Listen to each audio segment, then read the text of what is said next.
Hi folks, welcome to this video on Sport England. So we're going to look at this organisation and its role in increasing participation for people in the UK and in England in particular. So there's a few things that we need to know about it, their motto, some of the schemes that they run and their target groups and target populations. So let's start with their motto. Their key thing is start, stay, succeed, or grow, sustain, excel. Now everything they do is aimed at those three terms. You don't have to know them both, but it's well, it could be worth a mark putting that down about Sport England. In fact, if I was answering a question on Sport England, I'd always make sure I put one of these statements down. So, break that term down. What does it say about them? Well, what they're trying to do is they are trying to start or grow sports. They're trying to encourage participation. They're trying to develop grassroots. What are they then trying to do? Keep people playing, stay or sustain, keep them doing physical activity for all the health and social benefits that it provides.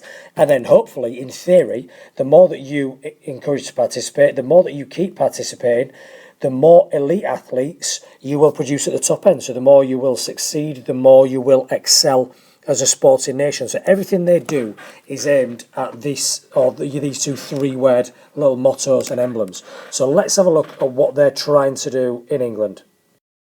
So there are certain things that they're trying to do. As you can see by these two emblems, particularly this bottom one here, they're funded from the National Lottery, so they get a lot of money from the National Lottery to run these schemes, to develop sports, to try and achieve their little three-word motto.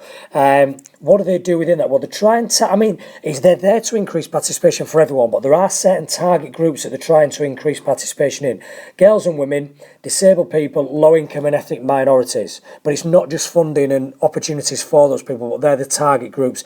They're the groups in society who don't take part in as much physical activity as others. They're also there to ID talent. So if you spot someone who's got what it takes, refer them to a national governing body, refer them to a local club, get them to move up, because remember, we want to succeed and we want to excel.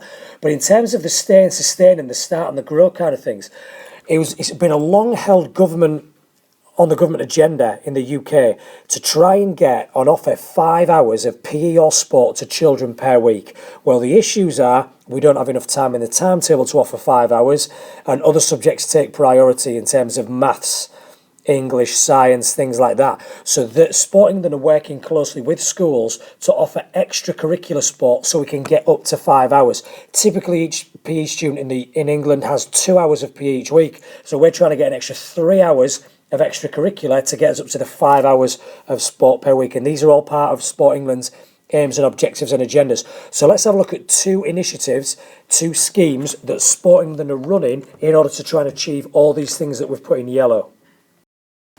So one of the key Sport England schemes is something called Sportivate. And as you can see by the logo of Sportivate, it's run by Sport England with National Lottery funding, and it's inspired by the successes of London 2012 Olympics. So Sportivate then, at the heart of Sport England is the Grow, Sustain, Excel motto, the Start, Stay, Succeed motto. So this Sportivate was, as we said, brand new after London 2012. We've got to build on this legacy effect. So it targeted 14 to 25-year-olds, and it gave them 6 to 8 weeks of free coaching. Now, the sports it targeted was judo, golf, tennis and athletics. I'm not entirely sure why that was. Maybe it's because we've got under participation. Maybe it's because, we're trying to target those students, those young people who, upon leaving school, still haven't found a sport that they actually loved and enjoyed that much that they want to continue it having left school. Whereas if they take part in judo, golf, tennis, athletics, something like that, there's a chance that they're going to enjoy these sports and continue to play them for the rest of their life.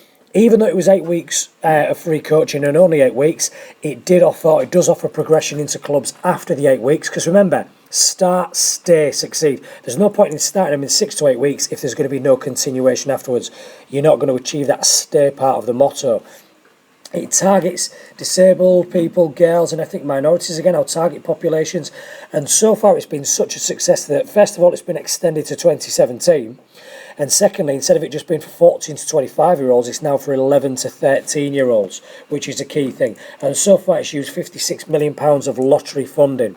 Now you might go, that's a hell of a lot of money, but yeah, if we're boosting participation, if we're increasing the health of the nation, if we're getting more children on the path to become elite athletes in 10, 15 years' time, then it's money well spent.